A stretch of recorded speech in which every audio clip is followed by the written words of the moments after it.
João, queria que você abrisse sua Bíblia no Evangelho de João, capítulo 6. Nós temos caminhado na exposição desse texto. O Evangelho de João é diferente dos outros três. Os outros três são chamados Evangelhos sinóticos, porque eles têm o mesmo ponto de vista, apesar de haver ênfase diferente em cada um deles, mas eles têm a mesma. Inclusive, os eventos são muito semelhantes. O Evangelho de Marcos, Lucas e o Evangelho de Mateus, eles são bem semelhantes. O Evangelho de João, ele é distinto. Ele, como se ele estivesse partindo de um outro ângulo, de outra percepção. E mesmo as histórias que estão nos outros evangelhos, como essa que a gente vai ler, elas são descritas de forma diferente. Às vezes as pessoas, quando fazem a comparação, pensam que há alguma divergência na história. Por exemplo, a história que a gente vai ler, João fala que Jesus estava conversando com um discípulo específico. Quando a gente lê nos outros evangelhos, fala que ele estava conversando com os discípulos. E a maneira da gente entender isso é que Jesus de fato estava conversando com todos os discípulos, por assim dizer. Mas às vezes ele dirigia a palavra diretamente a um, como se estivesse falando a todos. Isso até é um recurso didático. Quando você está com um grupo de pessoas e elas estão pensando juntas sobre o mesmo assunto, você pergunta: fulano, o que é que você acha? E a pessoa está respondendo como se fosse para o grupo e não só para si mesmo, ou um ponto de vista apenas pessoal. Essa narrativa, assim como os outros textos do Evangelho de João, tem sempre uma particularidade. O Evangelho de João é narrado como que a história de sinais, como se fossem placas, sinais, dando instrução sobre o caminho que vai seguir adiante. E cada milagre que a gente encontra no Evangelho de João, especialmente no começo do Evangelho, eles trazem consigo um ensino. Tem o evento, o milagre, o sinal, e depois segue o discurso, que é o ensino a respeito daquele sinal. Essa história que a gente vai ler da multiplicação dos pães e dos peixes, é a história que depois tem uma explicação para ela, tem um ensino que decorre dela. A gente não vai ler o ensino hoje, até porque não daria tempo, mas também porque entre essa história e o ensino, existe um pequeno lapso que é um momento apenas Jesus e os discípulos. Essa história que a gente vai ler é Jesus e a grande multidão. Vamos ler então do versículo 1 até o versículo 15. A história fala assim para nós. Depois dessas coisas, atravessou Jesus o mar da Galileia, que é o de Tiberíades. Aqui eu quero só fazer um pormenor. Quando a Bíblia chama mar de Tiberíades, não está discordando, dizendo que é outro lugar, mas apenas está ressaltando que é uma determinada parte do lago. Esse lago chamado Mar da Galileia, o lago de Genezaré e outros termos que são usados, na verdade quando fala assim, de Tiberíades, está querendo colocar na região próxima à cidade de Tiberíades. Era uma parte do lago. Versículo 2. Seguia-o numerosa multidão, porque tinham visto os sinais que ele fazia na cura de enfermos. Então subiu Jesus ao monte, assentou-se ali com os seus discípulos.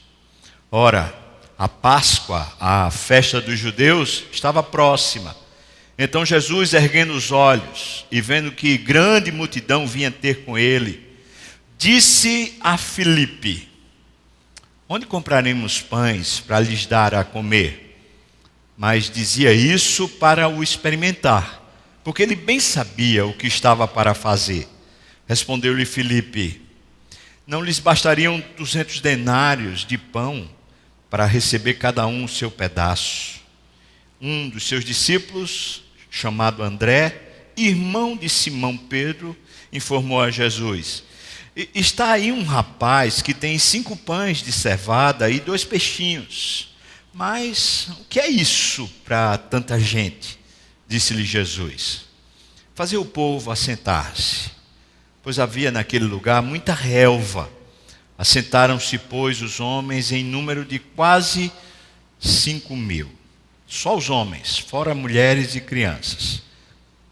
Então Jesus tomou os pães e, tendo dado graças, distribuiu entre eles, e também igualmente os peixes, quanto queriam.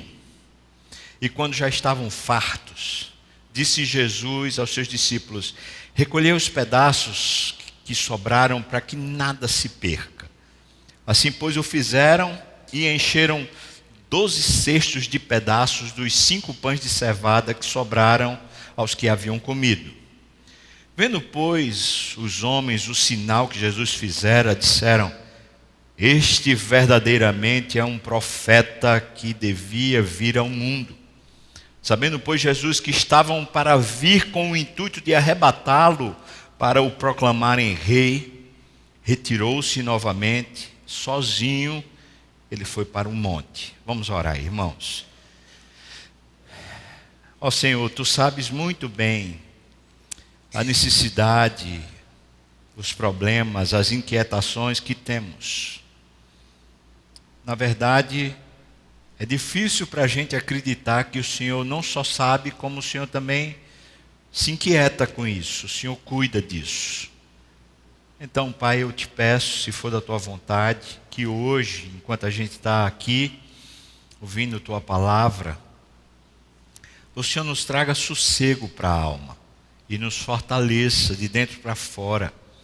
Abençoa meus irmãos, abençoa a mim também, dá-nos a instrução do Teu Espírito, Senhor.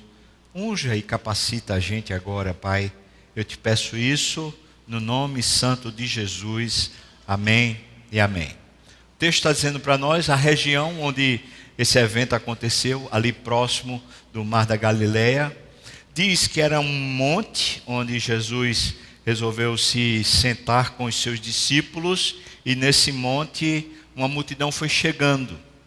E o texto diz por que a multidão ia chegando. A multidão ia chegando porque Jesus estava fazendo muitos sinais. O texto fala que era na época da festa, ou próxima da festa da Páscoa.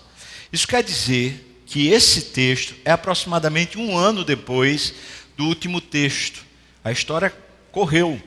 E esse último ano da vida de Jesus aqui foi um ano onde muitos milagres aconteceram. E enquanto esses milagres estavam acontecendo, os milagres do dia a dia, os milagres que ninguém contava com eles, mas de repente foram acontecendo, terminou que a fama de Jesus correu solta e as pessoas começaram a querer estar com Jesus. O texto diz que eles vinham por causa dos sinais, dos milagres que Jesus estava fazendo. É óbvio que se a gente tivesse em tal circunstância, muito provavelmente a gente iria para esse destino também. E aqui vale a ressalva que o texto está dando para nós. O povo estava tão interessado em Jesus quanto interessado também nos seus milagres. Ou seja, não era apenas a pessoa de Jesus, mas também as coisas que ele poderia dar. E isso é muito comum. Eu volto a falar o que a gente já vem conversando, especialmente no capítulo 5, com aquele homem que estava há 38 anos tentando um milagre, esperando para ver se ele conseguia entrar na água, e Jesus perguntou para ele: você quer ser curado? Ou seja, às vezes a gente está nessa situação o tempo todo querendo uma mão de Deus que mude a situação, mas não necessariamente que mude o nosso coração. Nós conversamos muito sobre isso. Na semana passada, nós conversamos aqui sobre como é que é possível a gente viver descansado, o Shabá de Deus. Nós conversamos sobre isso, falando sobre os princípios que Jesus tinha na sua alma para ser um homem que descansava, conquanto ele tivesse uma agenda muito cheia. Nós chegamos agora, 1 ano depois, aproximadamente, na vida de Jesus, com muita coisa tendo ocorrido durante esse tempo, nós chegamos aqui a um momento em que Jesus está querendo testar seus discípulos. O texto fala isso com todas as letras. Ele se dirige a Filipe, conquanto ele esteja se dirigindo aos seus discípulos, e pergunta para eles assim: rapaz, como é que a gente vai fazer para comprar pão para esse povo todo? A Bíblia nos descreve aqui qual era a multidão: 5.000 homens, fora mulheres e crianças. O número exato disso é difícil. Alguns falam, não, tinha pelo menos 1.500 mulheres e crianças ali. Outros falam que era mais do que o dobro, ou seja, talvez 12 mil pessoas que estavam ali naquela relva. Como é que a gente vai saber? A gente não sabe, eu também não tenho interesse em saber, porque a Bíblia não está falando. Mas vale a pena a gente pensar nesse número que está descrito, 5 mil. Quando ele olha para aquela situação, ele usa a situação para provar o entendimento, a maturidade espiritual dos discípulos. Então ele pergunta para eles, direcionada a pergunta para Filipe, onde é que a gente compra pão para essa gente toda?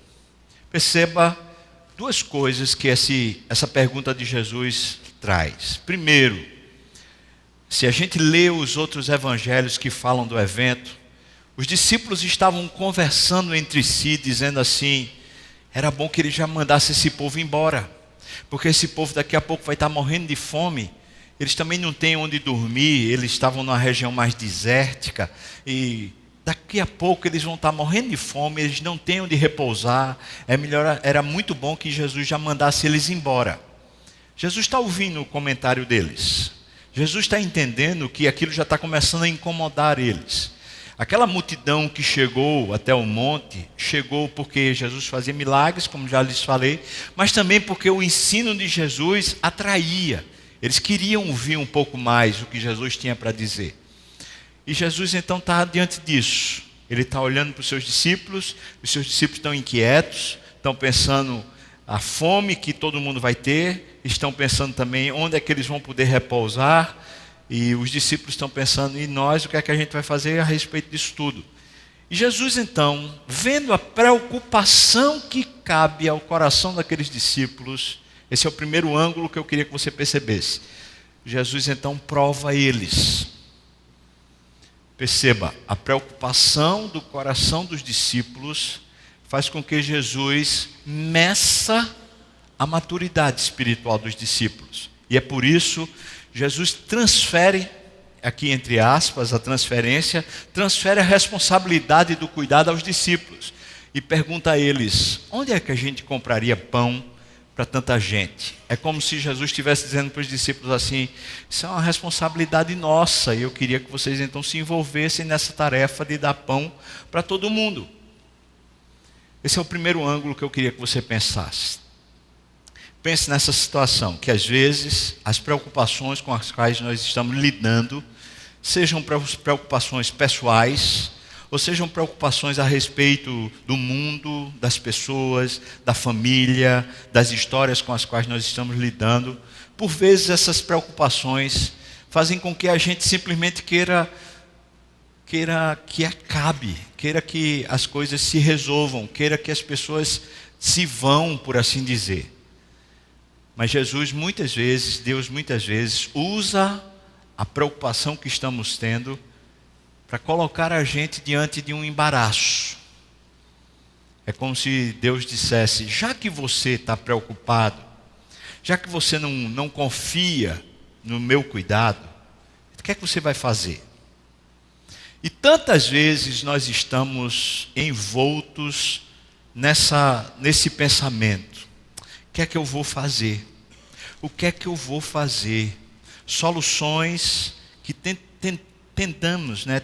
tentamos ter, que pretendemos ter para os problemas.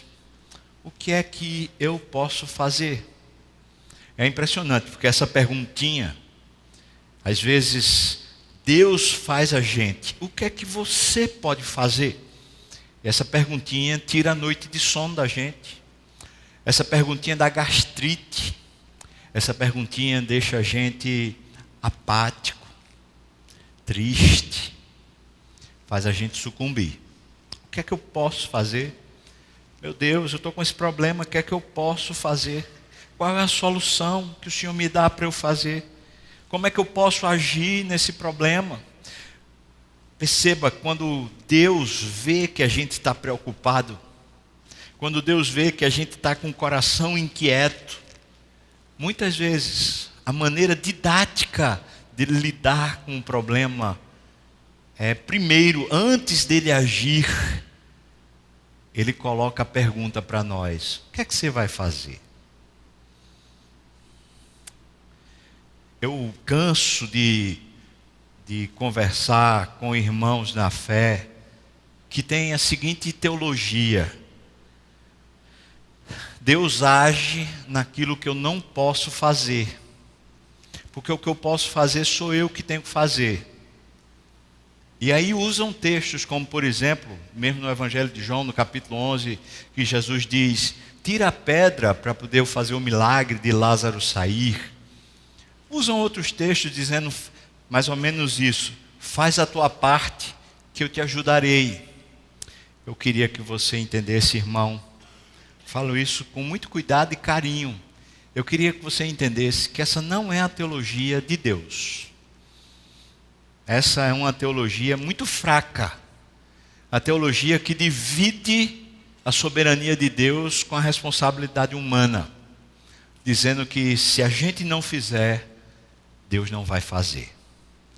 Pois eu queria que você entendesse que é justamente isso que Deus muitas vezes coloca como sendo uma equação que não se fecha, para que a gente se consuma, para que a gente se consuma, para que a gente fique aperreado, nervoso, perca a noite de sono, tenha insônia, para que a gente tenha essa coisa que vai, até que a gente chega a um ponto que a gente sucumbe. Sempre vai chegar um ponto que a gente sucumbe. A gente vai começar a fazer conta. Veja o texto. O texto diz que André foi fazer as contas. Perceba então que a pergunta que Deus fez a Filipe, que Jesus fez a Filipe, era uma pergunta que era para todos. Tanto que André começou a fazer conta. Ele foi atrás, ele disse: quais são os recursos? Onde é que a gente consegue? Ele perguntou sobre comprar o pão, mas a gente não tem padaria aqui, não tem onde fazer pão aqui, não tem os elementos para fazer. Então talvez alguém tenha trazido, talvez a gente consiga dividir aqui minimamente para cada um pedacinho. E foi atrás. Isso é um momento de Deus avaliar a maturidade da nossa fé. A maturidade da nossa relação com Ele. Em que grau a nossa confiança está nele. Nós o amamos, nós queremos estar perto dele, nós estamos interessados sim no que ele nos ensina, isso nos ajuda, nós sentimos o seu amor, mas quando chega nas questões práticas, justamente aquelas que são transferidas para nós como se fosse nossa responsabilidade. Quando nós estamos inquietos, com equações que não fecham, o que fazemos? Pergunta de Jesus para Filipe é a pergunta que vez por outra Deus faz para nós. O que é que você pode fazer?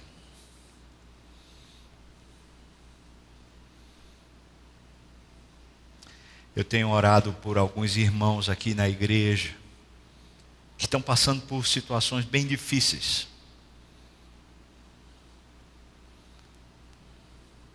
Claro, eu tenho orado porque eu sei. Eles abriram o coração, falaram comigo, então eu oro. Eu vejo o sofrimento. Eu vejo a inquietação. Eu vejo gente perdendo peso. O que seria muito bom até, mas não por causa do aperreio. Eu vejo e meu coração sente uma tristeza. Às vezes dá vontade de chorar. Eu tenho visto lutas, e muitas lutas. Questão de saúde. Às vezes problemas de relacionamento, de esposa, disputas, embates, divórcios. Às vezes, questões financeiras. Pessoas que estão...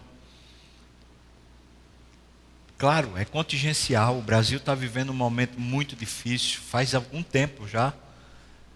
E tem pessoas que estão vivendo uma crise, talvez como nunca antes viveram na sua vida financeira. Irmãos amados que estão com seus negócios quebrados. Irmãos amados que estão sem emprego. Estão passando por muita luta. Eu não sei de todos os irmãos da igreja, claro. Graças a Deus que eu não sei, porque senão a minha cabeça ia explodir. Mas eu não sei. Mas os que eu já sei, que eu conheço, quando vem um texto como esse, eu fico pensando, quando será o momento que a gente vai entender que Deus está provando a nossa fé? Que quando Ele está perguntando para nós, o que é que você pode fazer? Ele na verdade não está transferindo a responsabilidade do que Ele vai fazer, mas Ele só está testando. E me parece que enquanto a gente não disser, como André disse para Jesus, o que é isso diante do problema que a gente tem? Enquanto a gente não disser para Deus, o que eu tenho, o que eu posso, não é nada, Senhor. Enquanto a nossa luta não houver uma rendição, enquanto a gente realmente não disser para Deus, eu não consigo, eu não resolvo, eu não tenho como. Me parece que Ele vai usar, Jesus vai usar esse recurso, esse tempo, o tempo em que a gente ainda está lutando, tentando resolver. Ele vai usar. Filhos que se desviam, relacionamentos que se quebram, dívidas com seus credores batendo na porta, perdas, gente que perde familiar, parente querido, gente que perde saúde, gente que perde patrimônio. Como a gente resolve, irmão? Como a gente resolve isso? Eu queria que você entendesse que esse é o primeiro ângulo no qual esse texto parece mostrar para a gente. É que nas vicissitudes da vida, nas questões que são lacunas abertas, nas coisas que demandam de nós o nosso aperreio, demandam de nós a nossa inquietação, a nossa ansiedade, nessas coisas, enquanto nós estamos de alguma maneira querendo nos livrar dela, ou enquanto nós estamos de alguma maneira inquietos, pensando como é que eu resolvo isso, enquanto a gente está nessa luta, Deus está no céu simplesmente testando a nossa maturidade. Ele vai agir. Ele não vai nos deixar só. Ele não nos deixará desamparados. Ele vai agir. Mas enquanto Ele não age, Ele está simplesmente testando a nossa fé. Ele está deixando a gente chegar até um momento onde a gente tem que se render, porque a gente não aguenta mais, porque a gente não tem solução humana, não tem como fechar a equação. Então Ele deixa, testando a gente. Uma vez eu ouvi Marcelo Galberto falando sobre esse texto, falando que Jesus naquele dia fez assim com os discípulos: provinha, pega a caneta, pega o papel, porque agora eu vou perguntar para vocês como é que vocês resolvem a vida de vocês e resolvem a vida dos outros. Eu acho que ele foi feliz quando ele falou isso, porque é mais ou menos isso. Como é que você vai resolver sua vida? Como é que você vai resolver a vida dos outros? Seus filhos, seus amigos, sua esposa, você mesmo. Como é que você vai resolver? Me diga. Provinha de Deus. Agora escreve aí, como é que você vai resolver? Qual a solução que você tem? E a gente sempre chega a essa conclusão que André chegou. Tem até alguns recursos. Mas o que é isso diante do problema? Não é nada. Não tenho nada. Eu não posso nada. Segundo ângulo, que eu acho que é muito necessário para a gente investigar esse texto, é um ângulo do próprio Jesus. O texto diz para nós que ele bem sabia o que ele haveria de fazer. Perceba o ângulo de Jesus. Jesus é quem instiga tudo isso. Ele quer fazer um milagre. Ele quer cuidar. Ele quer dar o pão. Ele quer dar o peixe. Ele quer. O que esse ângulo mostra para mim e para você é que enquanto a multidão estava aos pés dele, esperando alguma beneficência ou esperando as suas palavras, Jesus olhava para eles com um olhar de cuidado e de misericórdia. Jesus estava pronto para lhes dar a comer. Jesus tinha interesse em saciar as suas necessidades. E talvez nesse ângulo de Jesus, a gente pudesse aprender o que ele fala para as irmãs de Lázaro. Diz: escolha a melhor parte.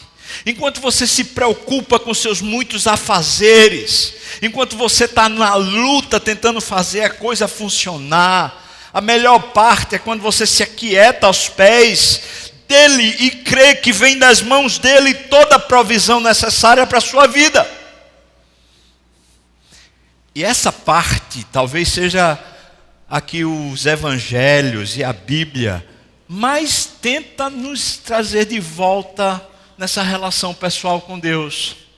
Confia os teus cuidados, confia as tuas necessidades de fato a Deus.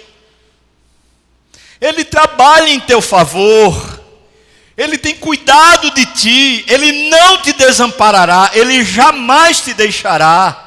Ele sabe o que você necessita antes que você tome conta disso. Antes que você saiba. Antes que você clame. Antes que você fale. Ele está cuidando de você todos os dias. Nada lhe faltará. Ele é o seu pastor. E ele estando num barco, mesmo no meio da tormenta, ainda que o mar se encapelar, ele será grande o suficiente para lhe carregar salvo até o próximo porto. Por que desconfiar? Da perspectiva de Jesus, do outro lado do texto, existe um imenso cuidado e uma provisão. Você vai ver depois, quando Jesus pega essa situação e começa a discursar, ele fala: eu sou o pão que desceu do céu. Os pais de vocês comeram lá o maná no deserto, o maná que caía do céu, e eles morreram. Eles não entraram no descanso, eles não entraram na vida eterna, porque eles não confiaram mesmo que o milagre acontecesse todo dia. Mas eu estou aqui entre vocês. Eu sou o pão verdadeiro que desceu do céu e alimento vocês. Em outras palavras, eu cuido de cada uma das necessidades de vocês. Porque não confiam, porque não descansam, porque não entregam-se de fato e de verdade a Deus. Talvez porque a gente, como judeus, continue pensando: se eu não fizer a minha parte, Deus não vai fazer a dele. Porque me parece que a gente acredita que Deus está de alguma maneira dependendo da gente para poder fazer alguma coisa. Do lado de Jesus, da perspectiva de Jesus, o tempo todo ele só queria abençoar. Era só cuidar. Calvino, quando fala sobre isso, ele diz, ele mesmo faz a pergunta: isso quer dizer que não pode, por acaso, alguém passar fome? Alguém que é fiel a Deus? E a resposta dele é: sim, Deus pode sim. Para uma pessoa fiel, Deus pode até deixá-lo passar fome, quando a fome for a sua maior necessidade. Em outras palavras, o que Calvino está dizendo é fato que Deus sabe tão bem o que necessitamos, que mesmo quando Ele não nos dá aquilo que supostamente é o que mais precisamos, ao não nos dar o que mais precisamos, supostamente, Ele na verdade está dando para nós o que de fato precisamos. Ou seja, Deus sabe exatamente o que precisamos em cada uma das nossas circunstâncias. E enquanto as circunstâncias não se fecham, enquanto elas não se concluem, ou mesmo quando elas se consumam de forma que não é aquilo que nós queremos, é justamente o crer nele que vai trazer para a gente sossego e confiança. A outra pergunta que Calvino faz para esse texto é muito interessante. Será que a Bíblia não tem um ponto de divergência, uma vez que Jesus fala para o diabo lá no deserto: nem só de pão viverá o homem, mas de toda a palavra que procede da boca do Senhor? E agora ele está com cuidado a respeito do pão que é necessário para alimentar aquela multidão? E a resposta é: claro que não. Porque ele está usando o pão material para trazer fé ao coração, e não deixando que os homens continuem confiando no pão material, mas entregando a eles uma razão maior para confiar que qualquer pão material não prescinde, na verdade vem do pão verdadeiro, que é o pão espiritual. Deus nos chama a fé, seja por um lado ou seja por outro.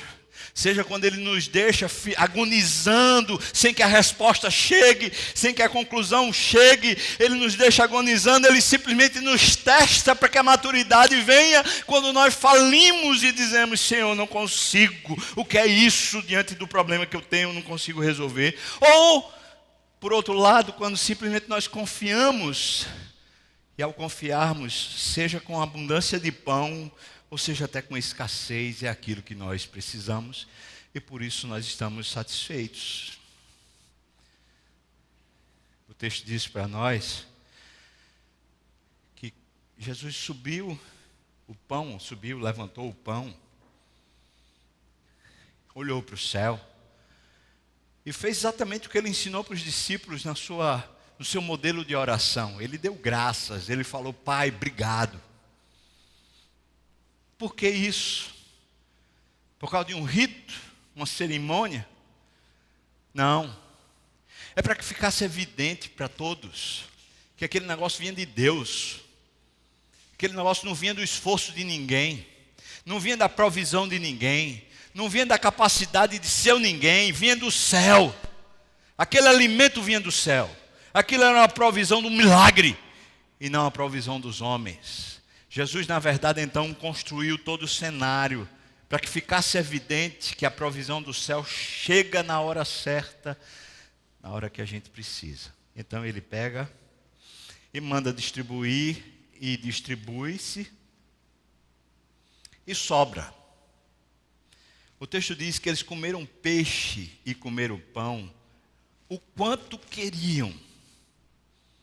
Foi uma fartança. E talvez você fale: mas se eu tivesse lá, eu queria pão sem glúten, né? É isso hoje em dia, né? Se eu tivesse lá, não sei se eu ia querer só o peixe, porque eu estou de dieta. Mas eles comeram. Se só fosse o peixe, você ia comer peixe até entalar, irmão. Eu não sei se esse peixe estava bom. O texto não fala. Fala que o vinho estava bom, mas aqui não fala nem que o pão nem que o peixe estavam bom. Mas fala o seguinte, que todo mundo comeu, e comeu até se fartar. Uma vez fartos, sobraram. E veja, o texto não está dizendo assim: sobrou um bocado de pão que não foi aberto, sobrou um bocado de peixe que ninguém tocou. Na verdade, nem fala dos peixes, porque me parece que os peixes não sobraram. Mas os pães, o texto diz que sobraram pedaços. Quem vai querer pedaços de pão que sobraram? E tem mais. Eles foram partidos com a mão. Aquele negócio não presta mais para nada. Amém, irmão? Vamos jogar fora.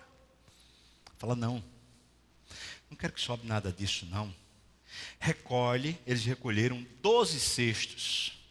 Didaticamente, quer dizer, cada um vai carregar o que sobra. Cada um dos discípulos. Por quê? Porque naquele milagre, o que sobrou foi a responsabilidade dos discípulos. Foi só isso que sobrou. Sobrou a responsabilidade de caminharem por fé. A responsabilidade de olharem para suas próprias histórias e verem, em cada momento em que eu sofri algum problema, em cada momento em que eu cheguei até um ponto onde eu dizia, eu não consigo, eu não soluciono. Quando você olha para trás, você vê cestos das coisas que sobraram. Você vê que Deus foi muito maior do que o que você pretendia, do que você pensava. Aquele cesto está representando a responsabilidade deles, a responsabilidade de olhar para a história, de olhar para Deus dizendo, Senhor, o Senhor sempre faz infinitamente mais do que o que eu penso, do que o que eu produzo, do que o que eu consigo, o Senhor faz. Carrega isso, carrega para você se lembrar, carrega para na próxima vez que você ficar inquieto, você chegar e dizer, não, já tenho um peso suficiente para carregar, eu não preciso me inquietar mais não.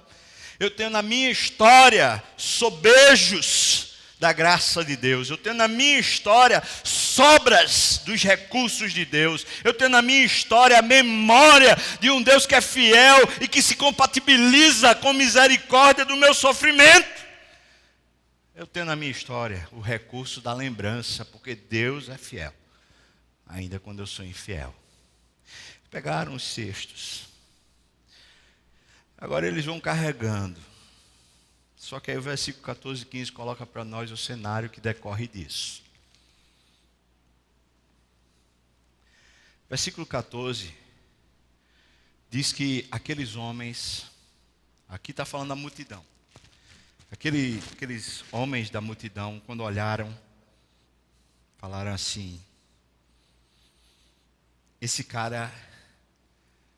esse Jesus é a promessa de Deus do Velho Testamento. Mas eles chamam ele de profeta. Talvez a ideia aqui seja, é um ungido, é o Messias. Eu acredito que é nesse sentido que eles estão falando, é o profeta. Em outras palavras, eles estão começando a olhar para Jesus, a multidão está começando a olhar para Jesus e fazer boas associações.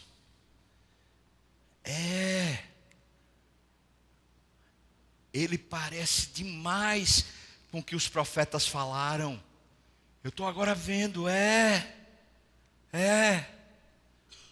coisa boa. Mas o versículo seguinte fala para nós assim, Jesus sabia que o intuito deles, quando eles perceberam que Jesus estava sendo visto como profeta, o intuito deles, o texto diz, era pegarem Jesus de supetão e proclamarem Jesus rei. Veja a fama de Jesus a que ponto chegou.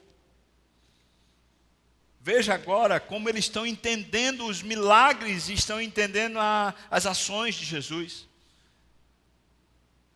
Esse cara é o profeta, esse cara é o que todo mundo no Velho Testamento falou, ele é a revelação do que está escrito.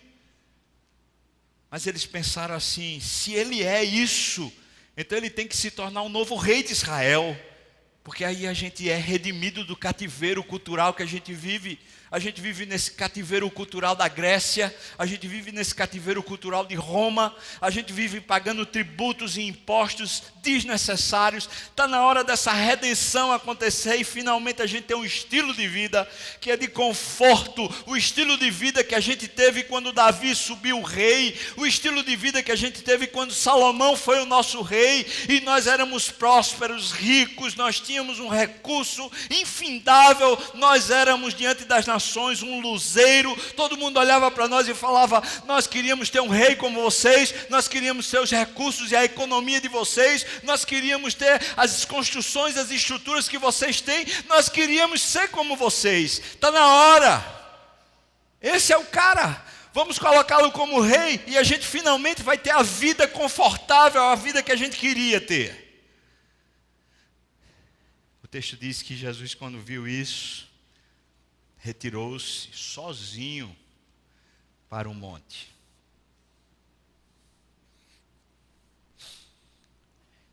Talvez aqui relate para mim como a minha confiança nele pode se transformar numa armadilha.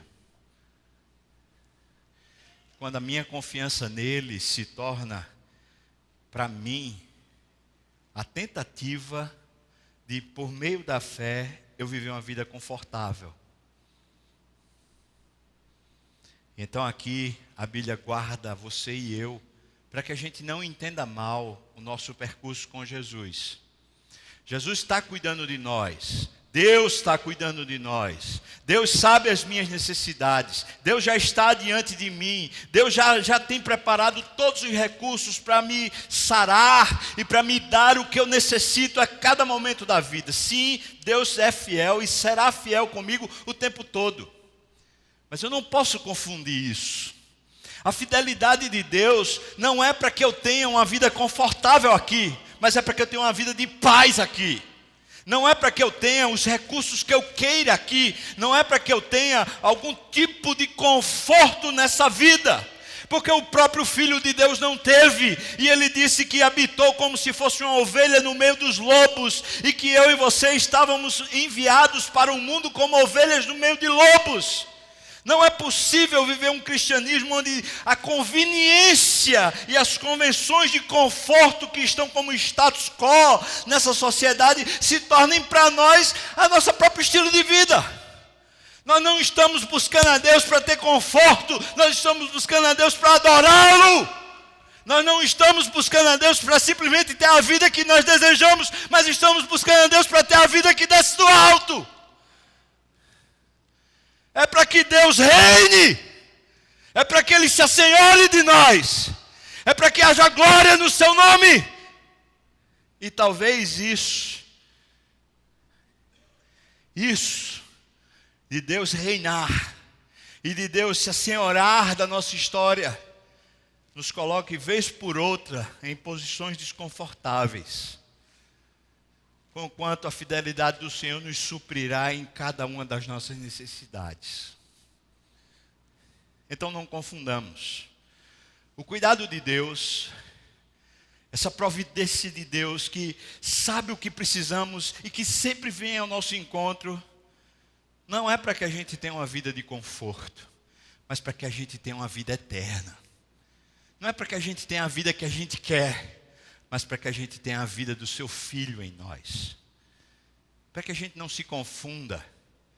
Jesus prefere se retirar quando a gente está buscando simplesmente as nossas convenções e os nossos confortos. Quando você traça a sua vida e Jesus começa a fazer milagres e começa a acomodar você em novas situações nas quais as coisas vão funcionando. Quantas vezes acontece isso? A gente começa a ver, as dívidas são pagas, relacionamentos que estavam quebrados começam a se consertar, um novo capítulo nasce na nossa história. As dificuldades que antes pareciam não tirar da gente e não conseguir deixar a gente dormir, agora elas se resolveram. E finalmente as coisas começam a chegar num ponto de equilíbrio, onde a gente fala, agora a vida está boa. Nesses momentos a gente pega e tenta transformar Deus, para que Deus nos dê o conforto. É nesses momentos que a gente quer que Deus nos dê conforto, em vez de nos dar a sua vida, nesses momentos que Ele se retira. Ele fala, não dá para participar dessa igreja não. Ou então Ele diz, não dá para participar dessa casa não. Ou então ele diz: não dá para participar dessa vida, não. Essa vida que vocês querem não é a vida que eu quero. E nem é a vida que eu vou dar. Então eu vou para cima do monte, enquanto eu espero vocês sentirem de novo a falta, sentirem de novo a peleja, sentirem de novo a agonia. De novo, quando vocês estiverem sentindo tudo isso, vocês vão me buscar de novo. E eu serei achado de vocês de novo. E eu farei mudar a sorte de vocês de novo. Até que vocês finalmente compreendam que o tesouro de vocês sou eu. E não a vida que vocês querem ter. Até que vocês se apeguem a mim. E não ao que eu posso dar a vocês. Até que vocês queiram mais do que tudo estar comigo. E não estar simplesmente no meu palácio.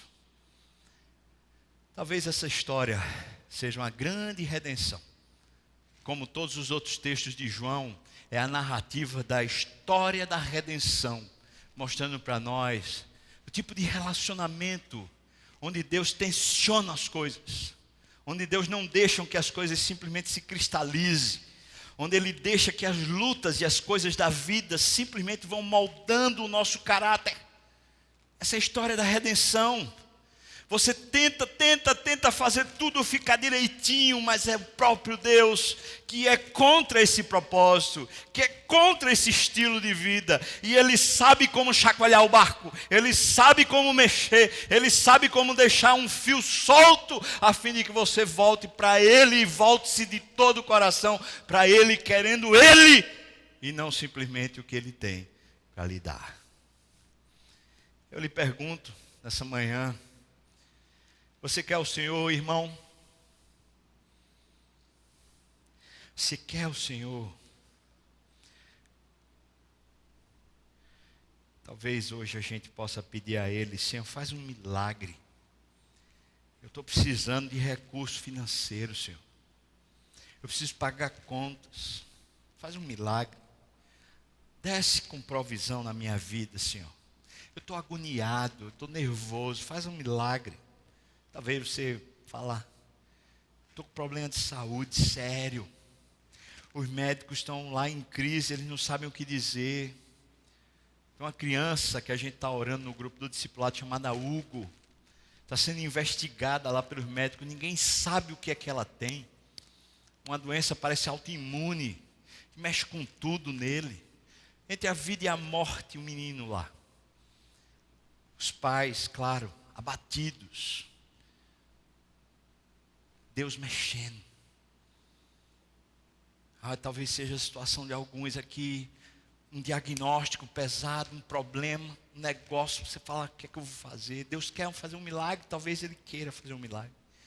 Talvez Ele queira lhe curar. E a oração pode ser essa: Senhor, me cura. O Senhor pode fazer o que o Senhor quiser, pode usar medicina, pode usar qualquer recurso, mas o Senhor também pode simplesmente fazer um milagre hoje na minha vida, e Ele pode. Talvez o problema dentro de casa, filho que se desviou, a filha que se perverteu, problema talvez com droga, talvez um problema que você tem ali, de desavença, de divórcio, que está consumindo a sua alma. Você fala: eu preciso de um milagre, agora o que eu preciso é de um milagre. Deixa eu dizer para você que o milagre está vindo. Eu falo isso com muita certeza no meu coração. O milagre está vindo. Ele está chegando. Deus sabe o que você passa e Ele vem para lhe socorrer. Mas talvez muitos de nós aqui não estamos à espera do milagre, mas estamos querendo simplesmente a vida de conforto. Não são problemas gigantes, mas a gente está nervoso porque a gente não tem o estilo de vida que a gente quer. E enquanto a gente não tem o estilo de vida que a gente quer, a gente está sufocando na nossa própria agonia. A gente queria proclamá-lo rei, mas ele ainda está em cima do monte e está dizendo: disso eu não vou participar.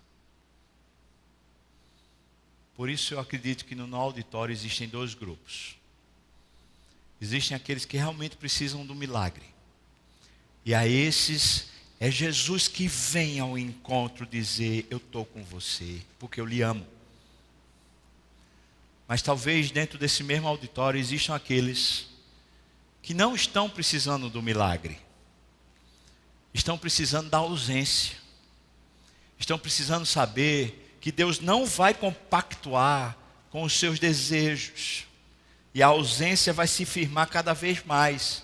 Porque Ele vai para cima do monte dizer, quando você me buscar, você vai me encontrar. Eu queria orar pelos dois grupos. Eu queria orar por aqueles que precisam de milagre. Mas também eu queria orar por aqueles que estão sentindo a distância de Deus. Estão sentindo a ausência, estão arrependidos dizendo, Senhor, eu quero é a Ti.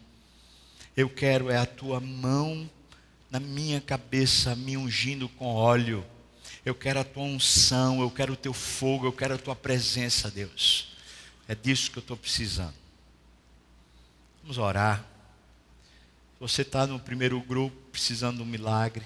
Você está no segundo grupo, precisando da presença do Senhor. Queria convidar você a ficar de pé para a gente orar junto, dizendo, Deus, é disso que eu preciso, Senhor. Fique de pé para a gente orar. Se você está em qualquer um desses dois casos, ou o milagre, ou talvez você está precisando mesmo da presença do Senhor. Nós nos chegamos a Ti, Senhor Deus, ainda titubeantes, ainda, Senhor Deus, fracos, mas nos chegamos a Ti. Nós olhamos para o texto, nós conhecemos o texto, e às vezes o texto parece que está tão longe de nós, 2000 anos de distância. Mas Jesus, Tu és o mesmo hoje. E o Senhor sabe o milagre que precisamos. Por favor, Senhor, estende a Tua mão de cura. Estende o Teu milagre, Senhor, hoje. E alcança aqueles que de fato estão precisando e o Senhor os vê. Porque estamos falidos, Deus. Nós não temos como resolver os problemas com os quais nós estamos lidando. Mas o Senhor é poderoso para fazer, então faça, Senhor, o que Tu queres. Por favor. Desça com Tua boa mão e cura, Senhor. Restaura, renova. Mas, Senhor, muitos de nós também estão precisando da Tua presença. Porque a gente está querendo é só ter conforto, Senhor. Não só ter a Tua presença, mas querendo é ter uma vida de estabilidade, de realizações, de conforto, de conquistas, de recursos. Nós Te pedimos perdão quando confundimos essas coisas.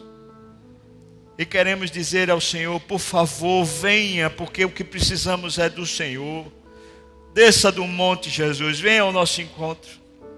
Por favor, traga de novo o Seu fôlego, traga de novo o Seu carinho, traga de novo a Sua palavra, traga de novo, Senhor, o Seu abraço. É isso que faz diferença, Senhor. É a Tua presença, Senhor. Muito mais do que os recursos, a Tua presença, Senhor. Por favor, não se ausente. Por favor, não fique distante. Nós queremos que o Senhor reine, mas reine com a vida do alto, com a vida eterna. Reine com a vida que o Senhor tem em nós e através de nós, por favor. Venha, Senhor Jesus, e reine, toma o seu lugar. Toma-nos nas Tuas mãos, Pai bendito. E supra-nos, por favor, com aquilo que mais necessitamos nessa manhã. Nós oramos assim no nome de Jesus. Amém.